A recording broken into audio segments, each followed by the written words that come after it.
So this video should have been posted a long while back, but apart from time constraints, I also ended up hitting a pretty sturdy wall in regards with making content for Switch games. My Joy-Cons, 2 pairs of them having passed on from the world. Yeah, I ended up having 2 non-functioning Joy-Cons, so I had to save up a bit to finally get myself a Pro controller, and the shell I chose for that one is the Xenoblade Chronicles 1, though it was a toss-up between this or the Super Smash Bros. One. I did end up choosing the Xenoblade Chronicles shell at the last minute. But anyways, that's not the reason why you are watching this video. You didn't come here to hear me dawdle about my choice for a Nintendo Switch controller. Nope, stop talking, go to jail. You came here for some tips and tricks that I personally think and hope you will find useful when playing Rune Factory 5. Especially if you're a beginner, I could not stress that enough. Some of you guys may already know some of these things or maybe all of these things in this list, and that's good. Good for you. Give yourself a pat on the back, but some people don't, and that's the whole point of why there are videos like these in the internet. So, you know, keep that in mind. Anyway, enough about this. Let's get right into the first tip.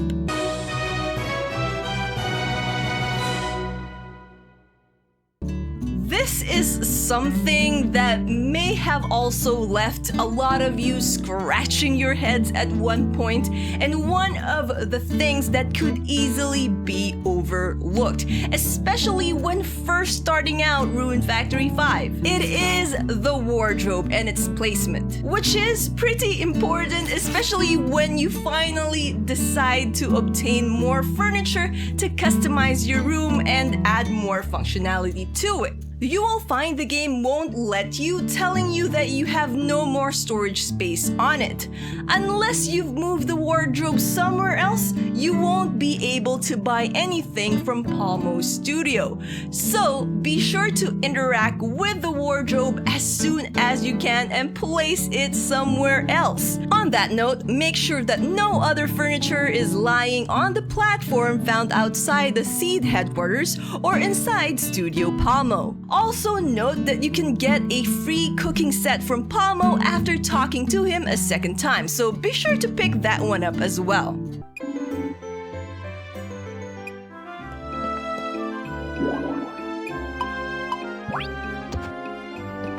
When placing the wardrobe and any other furniture for that matter in your room, you can rotate them by pressing the ZR button and also strafe and walk slowly with the R button. You can tell if you can place the furniture in that spot if it doesn't end up getting highlighted in red. Tip number 2.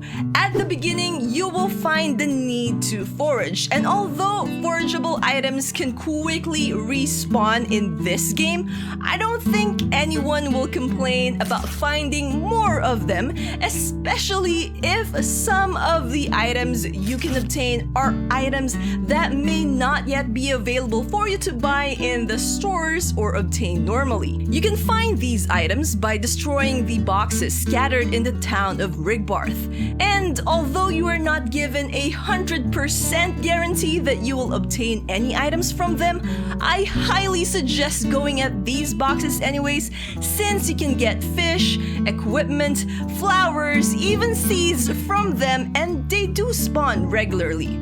There are also boxes found in dungeons, forests, and on the fields outside of town, so be sure to have a whack at them whenever you find them. Tip number 3. Although the shops do offer all the tools you can use in this game, One important suggestion I have for you is not to buy any of them early on and simply save your money. All the tools you will need to farm and fish and make a life for yourself in Rigbarth are given as rewards or as part of the quest you can obtain through the task board. Save your money on new seeds you will unlock and on recipe breads. More on this in a little bit instead. Tip number 4. If you want to buy furniture or expand and upgrade available establishments in town through Studio Palmo, you will need materials, namely wood and stone. Wood, of course, can be obtained by chopping the tree stumps and branches scattered in your farmland, the beach, the fields, the forest, and dungeons.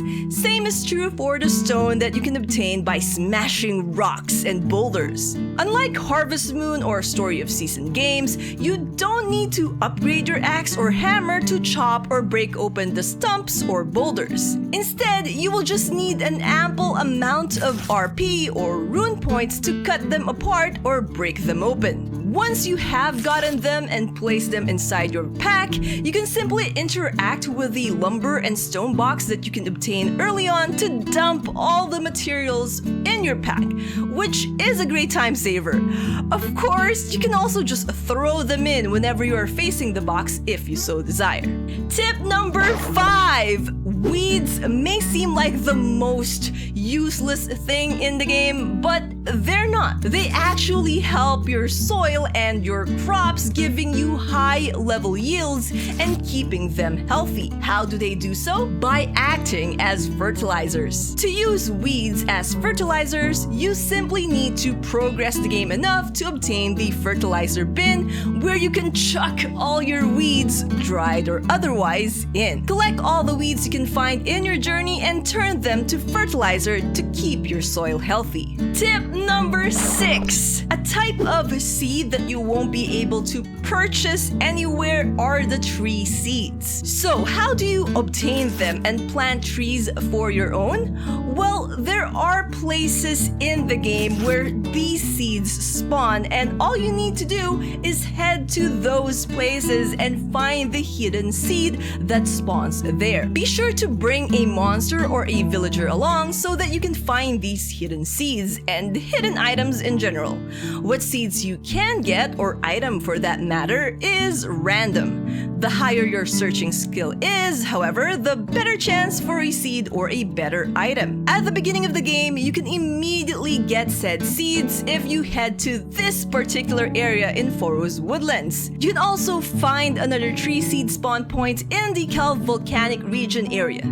To plant them, make sure you plow enough area to accommodate their growth. Tree seeds, of course, take time to grow, so don't forget to water them daily, except on rainy days, to ensure their growth. Tip number 7. Apart from the aforementioned trees, you can also obtain fruits hanging in various locations in the game. Like all forageable items, you can get these fruits for as long as they grow. For instance, apples could be obtained in this area of the forest woodlands, while oranges can be found in this location. Go! Yes! Tip number 8. Ever find the animations for using tools slow and time-consuming? Do you want to speed them up? Well, you can. Simply tilt the analog sticks on the controller to the direction of where the next plot you want to use your tools in and press the B button as the animation is still playing, and you will immediately head to that plot and use that tool. This is useful again for saving time, especially when you've already have a lot of crops planted or you have other chores to complete and don't want to dawdle too much on caring for your crops. Tip number 9. In Rune Factory, you can craft weapons, armors, accessories, farming tools, potions, medicines, cook, and do all sorts of things with the use of various licenses, which you can obtain by talking to Eliza and completing the licensure exams, and furniture you can buy from Studio Palmo. However, apart from the materials or ingredients you will need to craft these items, you also need the actual recipes. That is where recipe bread comes in. Recipe breads can be obtained as rewards or as purchases from Randolph and Yuki in Sweet Hearth, as well as Elish and Fuka. You can buy a limited quantity of them daily at first until you upgrade or expand these establishments through Studio Palmo. They don't cost that much, and unless you're buying cooking recipe breads from Lackadaisy, you can choose what type of recipe bread you can buy. So do so at a daily basis, but keep in mind that you may not end up learning new recipes, especially cooking recipes, unless your level is at par with the recipe bread's, recipe. Note that you don't need to eat them immediately after purchase, and you can store them for future use, provided you already have a refrigerator to store food in. Another item you can purchase from Studio Palmo. Tip number 10. This is something that's really fun to do and an act that's pretty explanatory on the what needs to be done part, especially in a completionist point of view, and you can add this as a goal of yours in Rune Factory 5. But what does it actually get you? Well, shipping one of every item gives you a stamp, the game's version of an achievement. Apart from that, if the item you shipped has a buy price in its item information, which you can view in the shipping bin, then you will be unlocking that item in the shops, which is quite beneficial in the long run. Note that when shipping items in stacks and you only want to ship a single item in that stack, then pressing the A button on the selected stack will split the item, while pressing X will sort the items and bring them back into stacks. You can also opt to simply throw an item into the shipping bin or interact with the bin itself and select the items you would want to ship, as well as view information on the items you have shipped from there. Tip number 11. What are seed points? Seed points are a type of currency you can obtain by completing requests and defeating wanted monsters. More on this in a little bit, that you can use to issue directives through Eliza in the Seed Outpost. Directives can range from unlocking seasonal festivities, expanding inventory, whether we're talking about your rucksack inventory, shipping bin size, wardrobe, or storage, and unlocking licenses. Although you can eventually unlock them all, picking the ones that would be most beneficial for you early on would make your gameplay flow much easier. For instance, pick festivals where you can win, like the Bean Toss Festival, which only requires you catch a set number of beans and get around 7,200 plus points to win, or the Fishing Festival, where bagging 12 different types of fish can net you first place,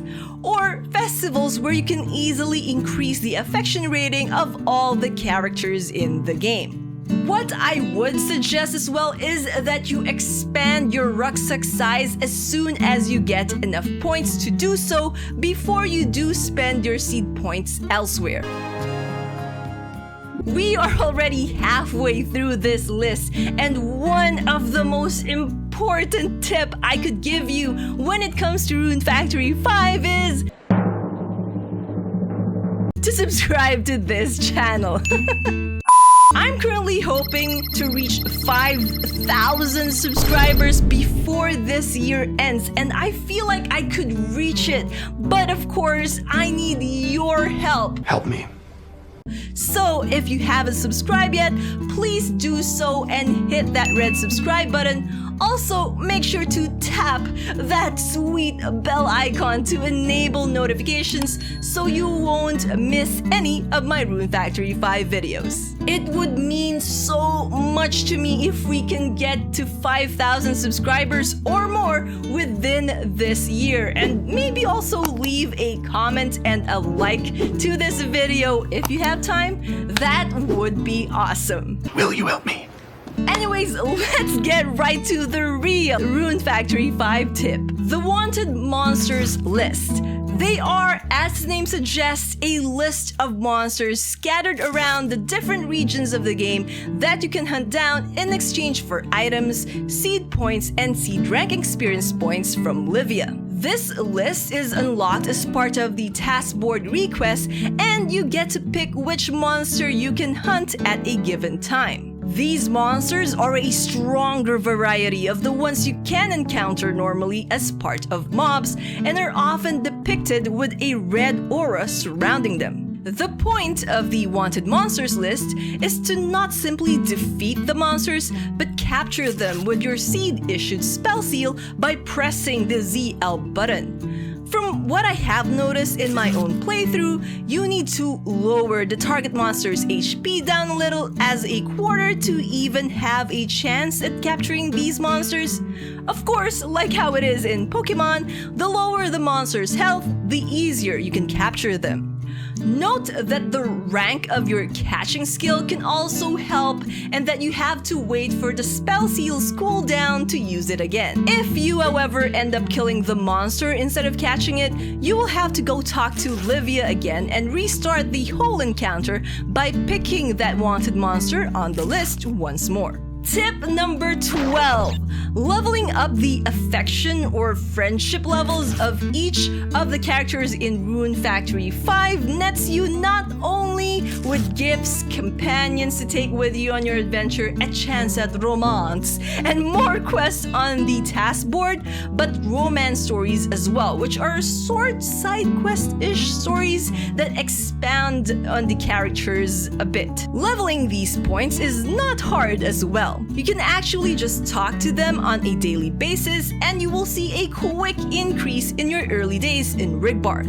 Of course, giving gifts, especially during their birthdays, which you will find out the date of when you talk to the villagers, can make the process of befriending and obtaining your own waifu or husbando become that much quicker. If you, like me, got your hands on the Earthmate edition, then you would have also gotten the art book, which includes information on each character, including what their preferred gifts are as well as their birthday. The best way to go about increasing friendships is to have a path you can follow as you forage and do about your chores, talking with every character you encounter in or out of their house as you do. It wouldn't take so long to do so. A thing to note is that all of the characters start out at level 1, not just in terms of their friendship, but in their actual level.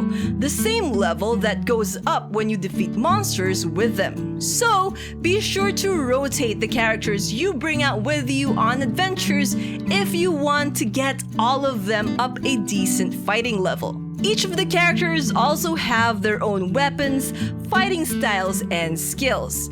For instance, Priscilla is a staff user who fights with magic, while Lucy is more of a sword-wielding partner. They also have no armor whatsoever. You can have them wear armor and accessories by gifting these items to them. You can also improve their weapons by doing the same. Tip number 13. This tip works in tandem with the previous one and can be quite a time saver. Festivals are the only days when you actually don't have to hunt down each and every one of the townspeople in Rigbarth in order to talk to them. All of them, with an exception of a select few during specific festivals, will actually converge on whatever festival grounds the festival is going on in during such celebrations, and you can just participate in the festival and wait for it to end, and all the characters you can interact with, provided you've unlocked them, will be available for you to converse with. The constant absentees in these gatherings at the festival grounds are Doug and Margaret, characters you can unlock if you have a Rune Factory 4 save data in your system. Tip number 14. Did you know that soil quality exists in Rune Factory, and that the quality of your soil affects the quality or level of your crops? Well, if you didn't, now you do. Though the game doesn't outright point it out in the specifics, you can view the quality of your farmland soil by using a magnifying glass, an item you can find in chests or buy from Serendipity. Of course, having to go from one tool to another can be quite tedious, especially when you are someone who values time by the second when you have a limited game time. So here is a time-saving tip for you all. Did you know that you can include the magnifying glass as a material for when forging new headgear? If you make, let's say, a straw hat and pick the magnifying glass as a third material to use, your straw hat will have an added passive that allows you to view the soil and crop quality whenever you use a farming tool. This will make planning your crops and your yields much easier and also save you time. How useful is that? So very useful. Again, we have another tip that ties well with the previous one. As I've mentioned, crop and soil quality are closely linked together. But more than using weeds and the fertilizer bin or using the hoe on a fully grown corn, one you haven't harvested yet, to revitalize the soil, another thing that can affect the level of your seed, which in turn affects the level of your crops, is the tool that you are using. Cheap tools like the ones you are handed with at the beginning of the game can only push your seed level up to level 3, while using better tools will net you a higher level seed. So, as a rule, try to upgrade your tools, especially your sickle, up to a higher level as soon as you possibly can. Of course, you're going to need sufficient forging levels and the necessary recipe in order to make a higher level tool. So again, be sure to follow the 9th tip in this video. Now on to the next tip. Did you know that you can quickly pick up and stack items on the ground? This one is pretty simple but can easily be overlooked. To do so, just press and keep holding the A button as you're moving around. You will then pick up the same item that you were holding, provided they are of the same level.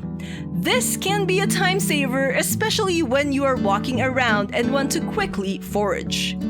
Likewise, you can auto-pick items from the ground, especially enemy drops and items dropped through the use of tools, by simply walking over them, provided the auto-pick option is enabled, which is something enabled on default.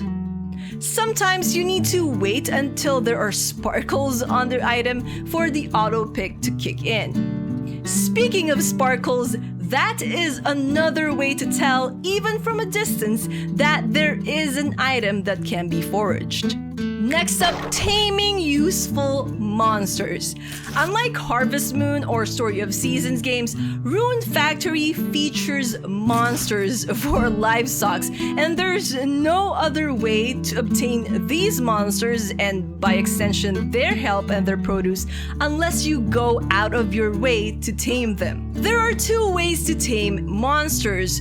One allows you to use a monster as an adventure buddy, helping you fight in dungeons for the span of 24 hours. And the other one allows you to bring that monster home to your barn, take care of it, and get it to produce items for you or help in the farm work. The first of the two merely requires that you use the spell seal on enemies and wait for them to have a smiling emoticon face above their heads to show that you have managed to tame them.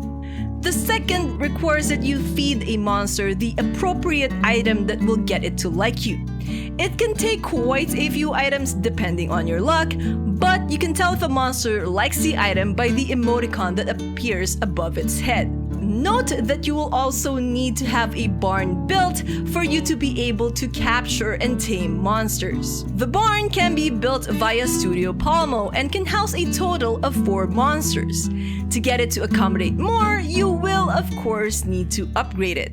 As I've mentioned, these tamed monsters can be used to help in your farm work, but you would need them to have high enough affection rating for that to be possible. Also, some of these monsters can produce items that you can sell or use as an ingredient for crafting, foraging, or cooking. If you have the physical copy of the game and with it the official Seed Ranger handbook, you will be given a short list of monsters including the type of produce that they yield, where they could be found, or whether they can be ridden or not.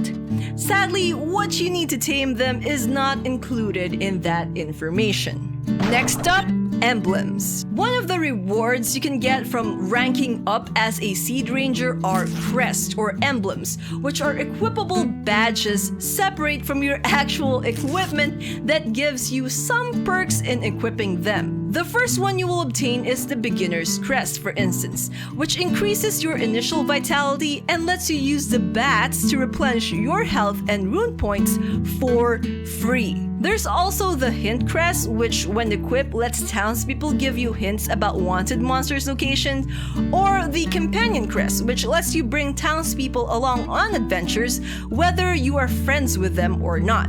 There is no downside to using these crests, and with the exception of the beginner's crest, you can use them anytime you like. Now, for the next tip, there is something that needs to be said. There is no shame in changing difficulties whenever you find yourself having trouble. Granted, I personally find Rune Factory 5 to be quite easier than its predecessors, but in the event that you are having trouble in your own playthrough, it's okay to lower the difficulty level. To do so, head to the Seed Outpost and talk to Eliza.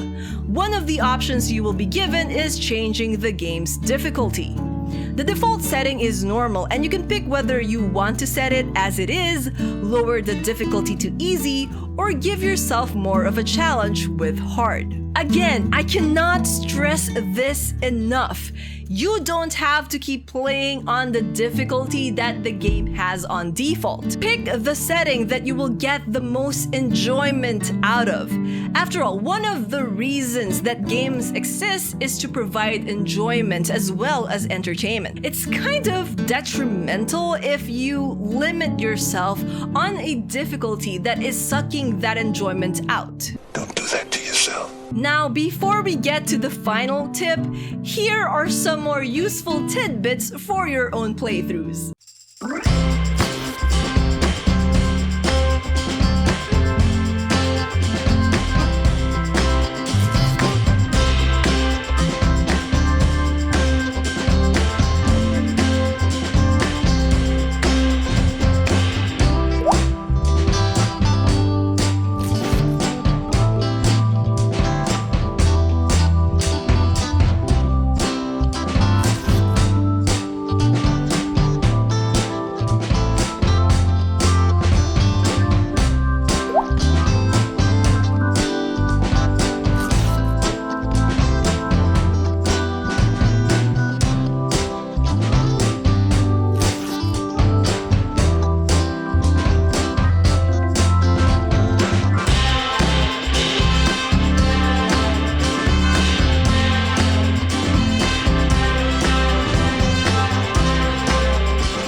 And now finally, the last tip in this video. This is something I would also like to stress on games of this genre. Play however you like. If you're someone who enjoys breezing through a game's content, focusing on the story and the adventure, then go and speedrun through the entire game. If you are someone like me who likes to take things slow and who enjoy the journey as much as the destination, then play at your own pace or take it slow. There is no right or wrong way to play games like this, and you don't need to compete with other people who have gotten farther in the game or has customized their room this way or that. You simply need to do you. Play the way that you enjoy playing games. Heck, you can choose to follow these tips or not, that's fine, as long as it is your decision and it is one that will get you the most out of the money you use to purchase these games. After all, this video is just meant to help you and guide you on things you may not know but eventually figure out on your own. And figuring things out is part of the fun. And I think more than figuring out the story of Rune Factory or getting to know all the beloved characters, what the developers of this game would like for you to have, and this is something I personally believe as someone who also makes video games, is to have fun and don't let people gatekeep you from having just that. But anyways, that's all the time we have for today. I hope that this video proves helpful and useful to you guys despite the delay it took to post it. If you guys have any additional tips for the community, don't hesitate to share them in the comment section down below, and I'll see you all in the next video. Until then, you guys know the drill. Dream on, fly on. Keep safe, everyone. Thanks for watching.